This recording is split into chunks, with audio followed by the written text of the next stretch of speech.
आज का हमारा जो टॉपिक है वो है डायमेंशनल फार्मूला। ठीक है, एक इम्पॉर्टेंट टॉपिक है आपके एग्जाम पॉइंट ऑफ व्यू से। ठीक है, तो पहले समझ लो कि बीमा क्या होता है या फिर डायमेंशंस क्या होते हैं। ठीक है, मेनली क्या है, जो हमारा डायमेंशनल फार्मूला है वो क्या है, जो भी हमारी फिजिकल क्वांटिटीज़ थी उनके जो यूनिट्स होते हैं ना, उस पे हम पावर्स के रूप में इसको क्या करते हैं, रिप्रेजेंट करते हैं। ठीक है, ये जो हमारा फिजिकल क्वांटिटी है उसका नेचर बताएगा। ठीक है, कि और ये किन किन मात्रों पे मतलब किन किन मात्रों पे डिपेंड करता है, उनके बीच का संबंध बताने का ये काम करता है। जैसे इसकी बात करें तो हम क्या है, मास, ठीक है, इसको हम दर्शा सकते हैं कैपिटल यम से। एक बात ध्यान रखिएगा, ये हमको ब्रैकेट में ही लिखना होता है। ठीक है, दूसरा हो गया हमारा लेंथ। लेंथ को हम जो है हम यहाँ से यल से दर्शाते हैं। फिर हो गया हमारा टाइम। टाइम को हम टी से दर्शाते हैं। फिर हो गया हमारा टेम्परेचर। टेम्परेचर को हम थीटा से दर्शाते हैं। फिर हो गया हमारा इलेक्ट्रिक करंट। करंट इसको हम ए से दर्शाते हैं। मतलब क्या है, कोई भी फिजिकल क्वांटिटी होगी उसके फार्मूलाज में, ठीक है, उसके फार्मूलाज में अगर ये सब चीज़ें आती हैं तो उनकी जगह पे हम ये लिख देंगे, और जितना भी उनके पावर्स होंगे उसको इस पर लिख देंगे, तो उसको हम बोलेंगे डायमेंशनल फार्मूला। ठीक है, जैसे मान लो हम स्टार्ट करते हैं, तो पहला हम कोई क्वांटिटी लेते हैं, क्षेत्रफल। क्षेत्रफल मतलब एरिया। अब देखो इसका डायमेंशनल फार्मूला कैसे लिखें, जैसे इसका फार्मूला क्या होता है, अगर हम एरिया की बात करें तो वो होता है लंबाई गुणे चौड़ाई। मतलब जो हमारा लंबाई गुणे चौड़ाई। अब देखो लंबाई क्या है, लेंथ को हमको इसमें नापना है। लेंथ को हमको अगर डायमेंशनल फार्मूला यहाँ पे लिखना रहे तो इसके लिए हम डायमेंशनल फार्मूला क्या लिखेंगे, लंबाई गुणे चौड़ाई। चौड़ाई भी तो लंबाई ही है। ठीक है, तो यहाँ से हम क्या लिख सकते हैं, यहाँ से लंबाई के लिए यल, फिर क्रॉस यल। ठीक है, तो यहाँ यल मल्टीप्लाई बाई यल कितना हो गया, यल स्क्वायर। मतलब जो इसका डायमेंशनल फार्मूला होगा, जो हमारा एरिया है उसका क्या हो जाएगा, एल के पावर 2। या फिर इसी को और मतलब स्टैंडर्ड फॉर्म में हम इस तरीके से लिख सकते हैं, एम के पावर 0, एल के पावर 2, टी के पावर 0। तो यहाँ पे आपको दिख रहा होगा ना, जैसे हमने जब डेफिनेशन इसको बताया था तो ये बताया था ना कि जो डायमेंशनल फार्मूला है वो क्या करेगा, फिजिकल क्वांटिटीज़ की नेचर को दिखाएगा, और ये दिखाएगा कि किन किन मात्रों में क्या मात्रकों से संबंध रखता है। ठीक है, तो यहाँ पे आप देखोगे कि जो एरिया है केवल क्या है, लंबाई पे डिपेंड कर रहा है, ना ही वो मास पे डिपेंड कर रहा है, ना ही वो टाइम पे डिपेंड कर रहा है। ठीक है, तो इस तरीके से हम नेक्स्ट निकालते हैं। दूसरा ये हम ले लेते हैं वॉल्यूम, मतलब आयतन। अब इसको आपको पता होगा, ये होता है आपका लंबाई गुणे चौड़ाई गुणे ऊंचाई। ठीक है, तो सारी चीज़ें क्या है, लेंथ ही हैं, तो हम वही फिर लिखेंगे L cross L cross L. अब यहाँ पे क्या हो जाएगा, ये हमारा एल के पावर 3। तो ये हो गया हमारा डायमेंशनल फार्मूला ऑफ वॉल्यूम। ठीक है, ऐसे और मान लो और थोड़ा और आगे चलते हैं। जैसे मान लो हमारा कोई स्पीड का हो गया, स्पीड मतलब चाल। तो स्पीड के लिए हम देखेंगे, स्पीड के लिए जो हमारा यहाँ पे फार्मूला होगा वो क्या होता है, दूरी बटे समय। तो इसका डायमेंशनल फार्मूला, दूरी को हम किस में नापेंगे, लेंथ में। तो हमारा क्या होगा, ये लंबाई को रिप्रेजेंट करेगा। समय को हमको, टाइम को किस में दिखाना है, यहाँ पे टी से। तो यहाँ ये हो गया टी। तो स्पीड या फिर वेलोसिटी जो भी होगा उसका जो हमारा डायमेंशनल फार्मूला हो जाएगा यल टी के पावर -1।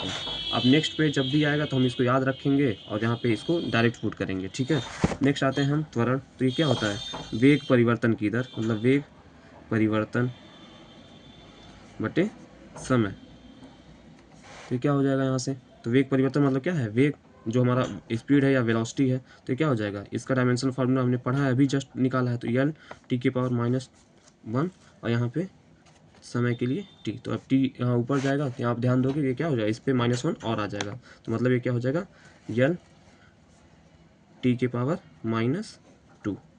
तो ये डायमेंशनल फार्मूला हो गया हमारा किसका, हमारा त्वरण का, यानी एक्सेलरेशन का।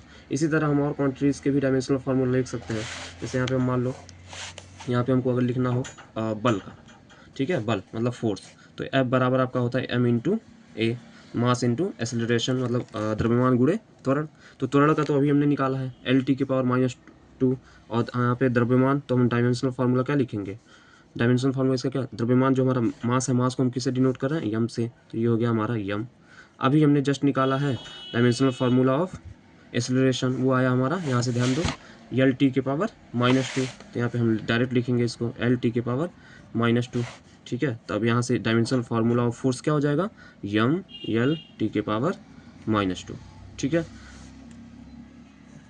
उसके बाद हम निकाल लेते हैं संवेग, मोमेंटम, संवेग, ये क्या होता है, द्रव्यमान गुणे वेग, जिसको आप mv भी लिखते हो, mv, p बराबर mv, ठीक है। अब देखो यहाँ पे द्रव्यमान का तो हमें पता है, हम मास को m से डिनोट करेंगे और वेलोसिटी को lt के पावर -1 से डिनोट करेंगे, तो बस, तो डायमेंशनल फार्मूला इसका क्या हो जाएगा, तो यहाँ से मास और फिर multiply by dimensional formula of velocity, ये रहा, तो क्या हो जाएगा, यम एल टी के पावर -1, ठीक है। अब आप ध्यान दोगे तो आवेग, यहाँ से छठी जो क्वांटिटी ले लेते हैं वो हमारा आवेग है, वो क्या होता है, बल गुणे समय। मतलब आवेग क्या होता है ना कि बहुत ही कम टाइम के लिए जो अचानक, मतलब बहुत कम टाइम के लिए जो फोर्स अगर लगता है, तो वहाँ पे हम कहते हैं कि वहाँ पे जो फोर्स और उस टाइम का जो मल्टीप्लिकेशन है वो हमारा क्या कहलाएगा, आवेग कहलाएगा, ठीक है।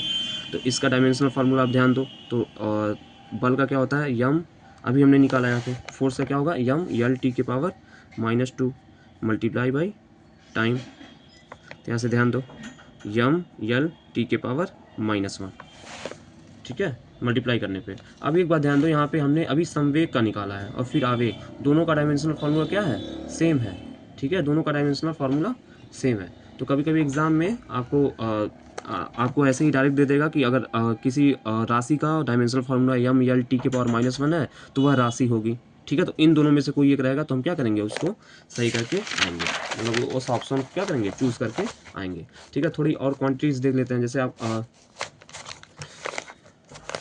यहाँ से हम प्रेशर का देख लेते हैं।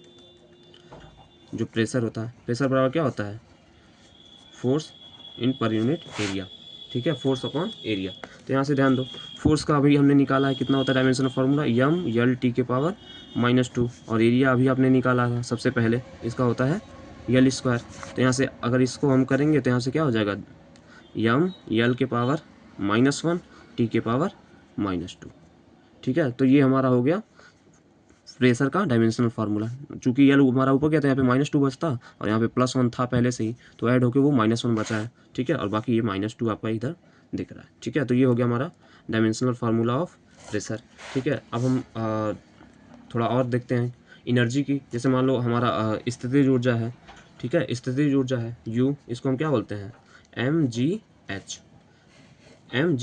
जहाँ m क्या है, हमारा मास है, ये क्या है, गुरुत्वीय त्वरण है, और GH हमारा क्या है, हाइट है। तो त्वरण, गुरुत्वीय त्वरण मतलब त्वरण ही है, ठीक है। तो जहाँ पे भी त्वरण आएगा वहाँ पे हम क्या करेंगे, उसका जो डायमेंशनल फार्मूला है एल टी के पावर -2 ही लिखेंगे, ठीक है। जैसे आप देख रहे थे ना, स्पीड और जो हमारा वेलोसिटी था, दोनों का डायमेंशनल फार्मूला सेम आ रहा था, तो हम वही चीज़ें लिखेंगे, ठीक है। अब देखो मास को हम किस में दिखाएंगे, यहाँ से डायमेंशनल फार्मूला लिखते हैं इसके लिए, तो मास को हम कैपिटल M से दिखाएंगे, फिर जी मतलब एक्सेलरेशन ड्यू टू ग्रेविटी, तो उसको हम दिखाएंगे एल टी के पावर -2 से, और फिर एच हमारा क्या है, हाइट है, मतलब हाइट को कितने, लंबाई नापते हैं हम, तो लंबाई, तो इस तरीके से इसका जो हो गया m l के पावर 2 t के पावर -2, ठीक है।